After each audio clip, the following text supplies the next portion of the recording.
If you are a lover of exploring the mysteries of the famous ruins of the once glorious empire of Atlantis, or the curses of the pharaohs hidden deep in the Pyramids of Giza, you will not be able to stop wondering why the Pyramids of Giza and the empire of Atlantis seemingly unrelated.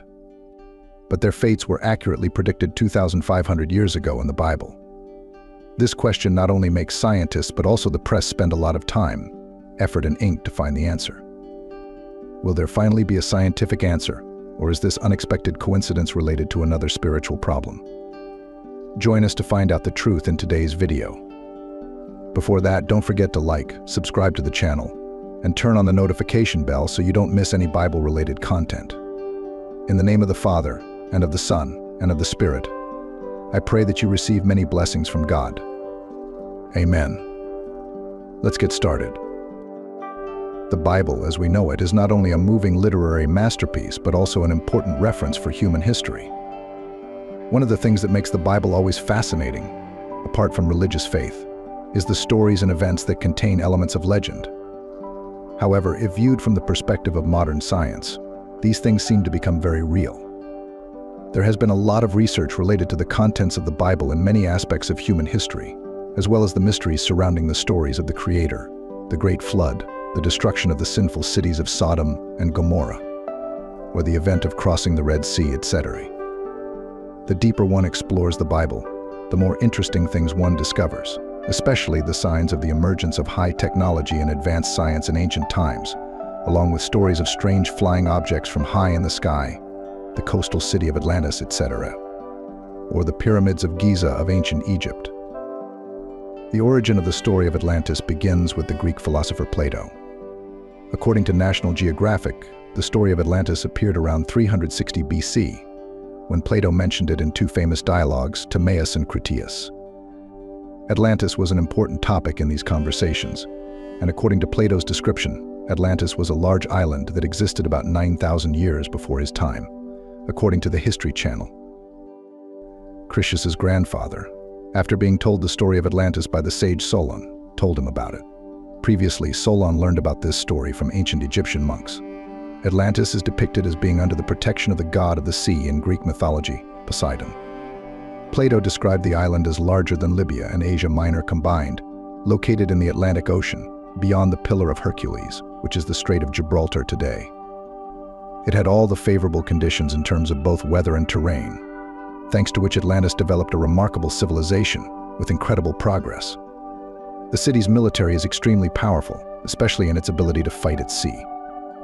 They expanded and occupied large areas of Africa, even attacking Egypt.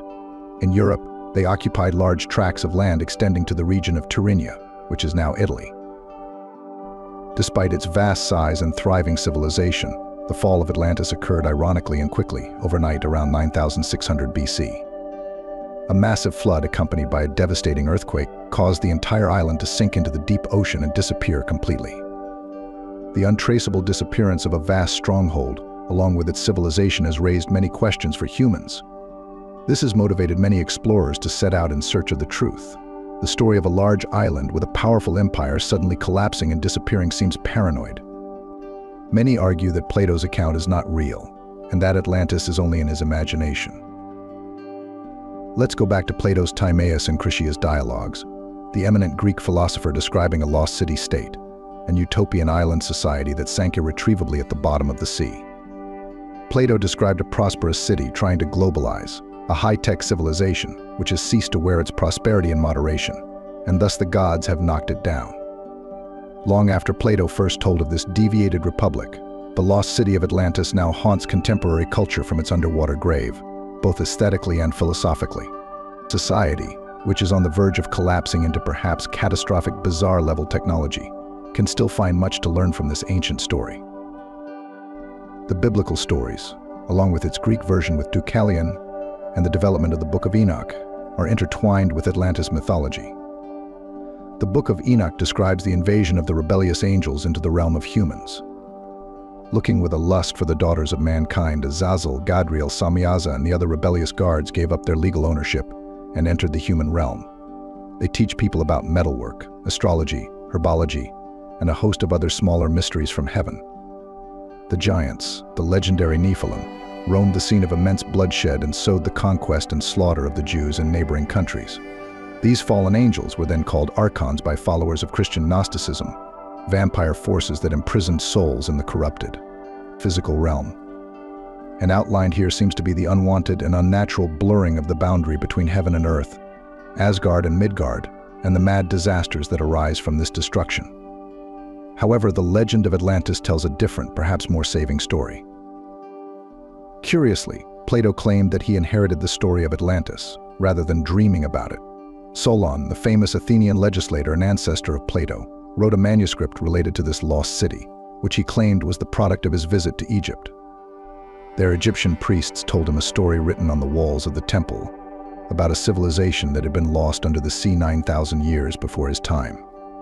Atlantis translates to Kingdom of Atlas, both in the sense of the first king of Atlantis, son of Poseidon, and in the sense of the primordial giant god, whose back is the star dome located on Earth. In this sense, Atlantis is the spectral union of heaven and earth, which is the Atlas, and that same specter haunts contemporary culture, just as it haunts the ancients, and just as it haunts European thought until the Enlightenment. Francis Bacon, 1561 to 1626, in his unfinished novel, The New Atlantis, offered his own perspective on Plato's lost ideal world. Bacon, hailed as the father of the Enlightenment and the scientific method, attempted to outline an upcoming super society, a civilization that broke away from science and technology in isolation. This vision portrays a strange prophecy of technology to come: refrigerators, skyscrapers, telecommunications, and even lasers. The illusion masters who rule this island in the Pacific Ocean, Bensalem, weave a surreal network that can appear magical to the unenlightened. Bacon heralded the rebirth of Atlantis in European psychology, operating according to Plato's pattern, and predicting a lost future that only reasonable and enlightened Europe could aim for.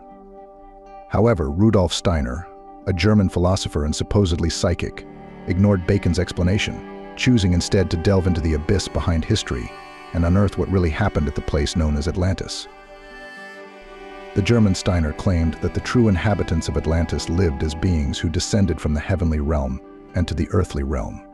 Not purely physical, these entities have returned to their spiritual abode in sleep, performing their duties there before waking up to rest inside the physical body. Steiner claimed that the nature of Atlanteans allowed them to perform immense psychological manipulation of matter. Psychological technology, a telepathic hive, an inhuman memory, a completely visionary reasoning and communication, all the everyday existence of Atlanteans. Steiner is said to have looked far into the past to observe the developments of Atlantis and to construct his story from these perspectives, which is certainly a different approach to Bacon's considerations. But in line with Plato, Steiner endorsed the idea of a devastating flood, and instead of the wrath of a Zeus or a Yahweh, nature's backlash from the misuse of psychological distortions toppled the Atlantean hierarchy. Homeless scholars and psychics, fallen angels, they went on rafts and went to Egypt, to Central America, to Sumer, and to teach these lowly peoples their lesser secrets, which in turn became the gods of the respective temples. Odin, Osiris, Enki, Quetzalcoatl, many names for these unruly vagabonds, unsettlingly reminiscent of the story in the Book of Enoch. Another German, obsessed with the occult and noting the rise of theosophy and Atlantean speculation, decided to search the lost city in hopes of finding the origin of his imaginary superior race. Adolf Hitler, in order to fan the myth of his Aryan ideals, framed Atlantis as the lost site of his racial origin, sending squadrons on expeditions to Tibet and even Antarctica.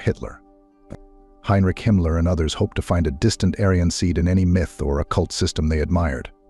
And like the evil Azazel, Gadriel, and Samayaza, they only find men imbued with their own traditions and culture. Here, history desperately tries to repeat itself.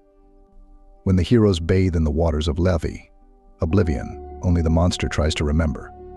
When the past haunts and possesses the subconscious, the vault between heaven and earth dissolves before the monolithic ghost, and disaster becomes inevitable. Because, according to recent archaeological and geological research, the idea of a lost civilization is increasingly moving away from the space of mere superstition. The destruction of Atlantis by Plato, as Solon wrote, occurred about 11,600 years ago. This time frame, incredibly, coincides exactly with the melting water pulse 1 billion, a truly catastrophic period in geological history, during which the ice sheets of North America and Europe broke apart and collapsed into the ocean.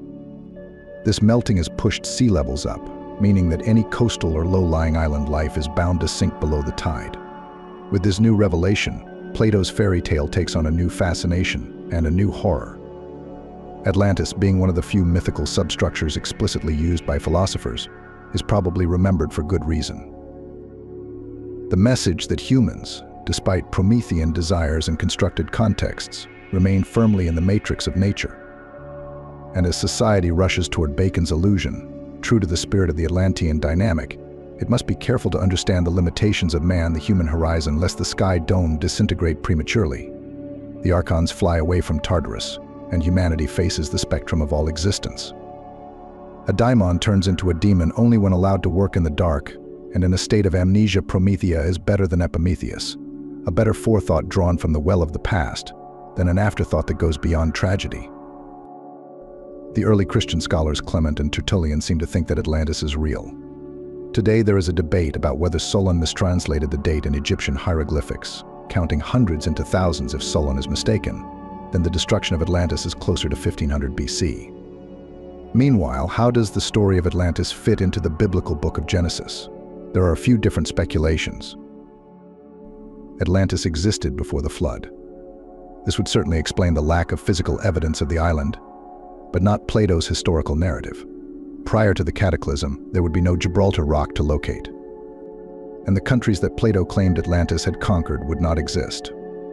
It's possible that the story was passed down to Noah and his sons, and later narrators changed some of the details to fit their own geography. Atlantis existed between the Great Flood and the Tower of Babel. Genesis 10:25 says, Eber begat 2 sons, a man's name is Peleg. Because in his day the earth was divided, Genesis 10:25, we know this time frame refers to the Tower of Babel, Genesis 11. But the use of the word split is unclear. Scholars debate whether it is a divided language or the earth itself. If the continents had shifted shortly after the Babylonians dispersed, the island of Atlantis might have been damaged. But there was not enough time between the cataclysm and Babylon for Atlantis to become a powerful nation that conquered much of Europe and Africa for generations, as Plato described. Atlantis exists after the Tower of Babel. According to mythology, Poseidon's father was Kronos. A variant of Kronos is Kittim. Kittim was the son of Javan, the grandson of Noah, Genesis 10:4. The Kittite people are described from these people. The coastal peoples spread. These are the sons of Japheth in their land, each with his own language according to his family and his nation, Genesis 10:5. Atlas may be referring to Noah's great-grandson. Plato said that the kingdom had been passed down from the sons of Atlas for generations. It is possible that sea level rise in the late Ice Age after the Great Flood washed away the island's soft soil. Combining Plato's description that only the bones of the body are left are wasted with the current geology. Be it that the Canary Islands, the Azores, or the Madeira Islands are all that is left of Atlantis. But at the moment, there is no way to know if Atlantis really exists, and geological studies have come to no conclusions. The Bible does not mention Atlantis. The first mention of it is in the writings of Plato, and the Bible does not mention Plato's teachings.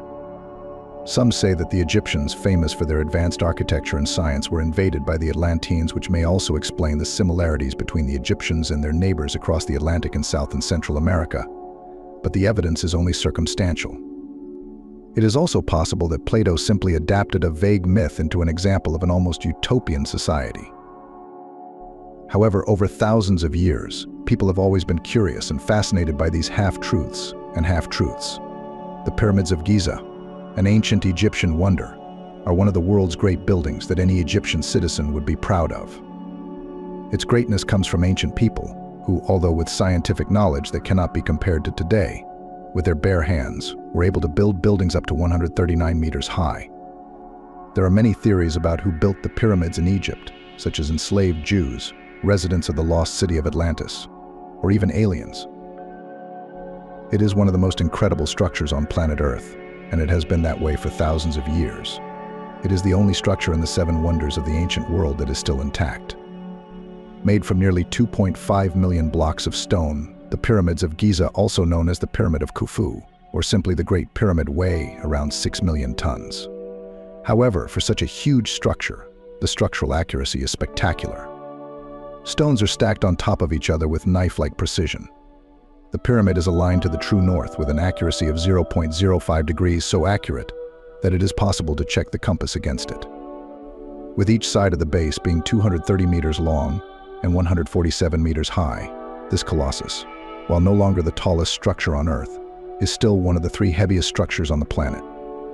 The 19th century author Josephus Augustus summarized some of these remarkable details about the pyramid in his 1877 book A Miracle in Stone, The Great Pyramid of Egypt.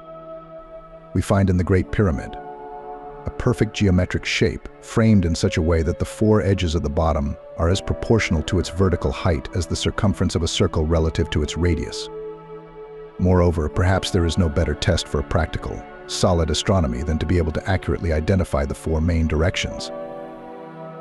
Tycho Brahe's famous Uraniborg Observatory is misaligned in the direction of 5 minutes of a degree. The Greeks at the height of their glory could not find the main points astronomically within the range of 8 degrees. But the builders of the Great Pyramid beyond the Libyan desert, with no guidance or landmark other than naked stars, were able to orient their structure so precisely that the science of the wisest sages of Athens, 1800 years later, has increased 70 times. And the Uraniborg Observatory has increased almost 4 times, far more than it actually is. However, confusion still revolves around this mystical work, especially about how to achieve an almost miraculous level of technical precision. The pharaoh who built this structure is one of the most mysterious people in Egyptian history. What is written about him is either contradictory or completely bizarre. The pyramid itself doesn't shed much light on the confusion. It's strange that there aren't any Egyptian hieroglyphic inscriptions that are commonly seen everywhere. And for those interested in the Bible and the world of biblical archaeology, the Great Pyramid raises another question: why is such a massive work, from a country that is fully mentioned in the biblical text, not taken into account? Other, much less impressive structures around the wider Middle East are mentioned. Why not the Great Pyramid? Or is it not?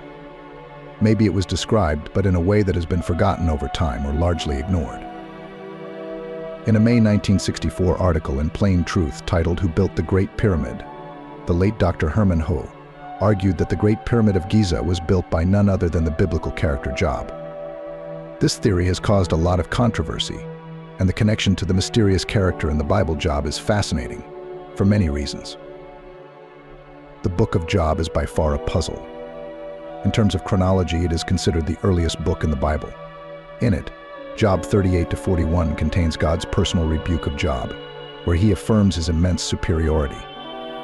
This rebuke includes an ongoing theme of great construction and architecture. The obvious inference is that Job was held in high esteem in this way. After all, although his work was insignificant compared to God's, he was still the greatest of all the ancient people. Then the Lord spoke to Job out of the storm. He said, "Who is this that obscures my plans with words without knowledge? Brace yourself like a man, I will question you, and you shall answer me. Where were you when I laid the earth's foundation? Tell me, if you understand. Who marked off its dimensions? Surely you know. Who stretched a measuring line across it? Job 38:1-5. Who shut up the sea behind doors when it burst forth from the womb? When? I made the clouds its garment and wrapped it in thick darkness, when I fixed limits for it and set its doors and bars in place." Verses 8-10. Have you comprehended the vast expanses of the earth? Tell me, if you know all this. Verse 18. Have you ever given orders to the morning, or shown the dawn its place? Verse 12. Job's companion, Elihu, rebuked Job in the same way. Do you know the balance of the clouds? Can you spread the sky with him? Job 37:16-18. Yes. Can anyone comprehend the spread of the clouds, the fall of his camp? Job 36:29. God continued on, what is the foundation of the earth built? Or who laid its cornerstone, when the morning stars sing together, and all the sons of God rejoice? Job 38:6-7. Indeed, there are many unusual statements throughout the book of Job that various translations try to interpret. Among them are statements related to some worries about movable landmarks, preservation in death, and the permanence of the rock. What might this imply? Job 5:23-24 contains the assurance from one of Job's friends that he would be allied to the stone of the field. And you will know that your tabernacle will be in peace. However, Job 14:18-19 contains Job's fear that the avalanche will crumble, and the rock will be removed from its place. Water erodes the stone in addition. He who moves the boundary marker, Job 24:2. One of Job's friends said, "You tear yourself apart in anger. Will the earth be abandoned because of you, or will the rock be removed from its place?" Job 18:4, KJV. Job replied, "Oh, if my words had been written, that they are carved with iron pen and pencil on the stone forever." Job 19:23-24. Could this rock be an implicit allusion to the Pyramids of Giza? Certainly, with the Pyramids of Giza, we have one of the oldest, immovable, most massive landmarks in history, a stone record, forever. Job even meditated on his death in such a persistent way, I thought, "I will die in my own house, my days as numerous as the grains of sand." Job 29:18. Job felt sorry for himself, adding, "For now I would be lying down in peace, I would be asleep, and at rest with kings and rulers of the earth, who built for themselves places now lying in ruins, with princes who had gold, who filled their houses with silver." Job 3:13-15. Here's another theme that is mentioned in the book of Job. No matter how great an individual is, or how great their funeral complex is, if that's really the case, rich and poor people die the same way. A key point confirmed by Herodotus is that the builder of this great pyramid caused a religious earthquake among the polytheistic Egyptians. He closed all the Egyptian temples in terms of apparent value, of course. This can be seen as a reflection of a God-fearing, monotheistic Job. But Job's policy describes his struggle to maintain proper worship of God, Elohim, even between his wife and children. And when the days of the feast of his children were over, Job sent forth to the church privately, and got up early in the morning, and offered a burnt offering according to the number of them. For Job said, "Perhaps my sons have sinned, and forsake God in their hearts." Job always did so. Job 1:5 U.S. Standard Translation. Job's wife noted his piety as his trials began. "Your wife said to you, 'Do you still maintain your integrity? Abandon God and die.'" Job 2:9. Job 21 contains Job's reflections on this subject. The wicked said to God, "Depart from us, because we don't want to know his ways. What is the Almighty to whom we must serve? And what good will we do if we pray to him?" Verses 7:14-15. According to Job, the wicked thought, "Why should we bother with Elohim? Let us take care of our gods." This quote is similar to that of a later Egyptian pharaoh in the time of Moses. Pharaoh said, "Who is the Lord, that I must listen to his voice?" Exodus 5:2. And it is interesting, again, to compare this with the Great Pyramid itself. In the words of Sis, however, this is the Great Pyramid, the largest, most beautiful and wonderful structure in Egypt, located in the middle of an endless circle of tombs, temples and monuments, all of which are filled with these idolatrous symbols and inscriptions. But in the whole 13 acres of construction, in all the long avenues, great galleries and exquisite rooms, in any department or place, never has an ancient inscription, prayer record, or the slightest sign or fragment of Egyptian idolatry been found. In the heart of the fierce uncleanness, the Great Pyramid stands there without blemish, or the furthest stain of the abhorrent flood around it. Herodotus makes another mysterious claim, one that likely matches Manetho's illusion that the pyramid builders were of another race, alluding to a foreign origin, providing another possible connection to Job. Herodotus wrote the people of Egypt hated the memory of these two kings so much that they did not want to name them, and called the pyramids after the shepherd Philetus, who then grazed his cattle in this place. History 2.128. Who is this shepherd? What does this mysterious affirmation of Herodotus mean? Again, there are many theories. But whatever the case may be, whether Job is identified as Issachar's son, the patriarch Jobab, or someone else entirely, Job's book portrays the protagonist as an extremely wealthy shepherd. Job is described as owning a total of 14,000 sheep, 6,000 camels, 2,000 cows, and 1,000 donkeys at a single time. Job 42:12, not to mention the thousands of other cattle he owned during his lifetime. Therefore, is Herodotus' reference to the Egyptian association of the time with the Great Pyramid with the shepherd another positive identification of Job and his huge herd of cattle in the Bible? Let's take a step back to consider the geographical context. The main setting of Job's book is in the mysterious land of Uz. Clues point to the emphasis and major location in the east, probably including territory in or around Edom or Western Arabia, suggesting that Job was of Eastern origin. There are also various regional traditions of Job ranging from Oman in the south to Turkey in the north. In terms of his emphasis on Arab origins, Herodotus also connected to the region in his description of the construction of the Great Pyramid. He claimed that workers were appointed to haul rock from the quarries of the Arabian mountains to the Nile Ibid. Diodorus also made the same claim that the stones were brought from Arabia. Another passage of scripture that is sometimes identified as the Great Pyramid, for example, highlighted by Joseph Cease and Herman Hoe, is found in Isaiah 19. On that day there will be an altar to the Lord in the middle of the land of Egypt, and a pillar variously translated as stone pillar, monument or temple on its borders for the Lord. And it will be a sign and a witness to the Lord's armies in the land of Egypt. Verses 19 to 20.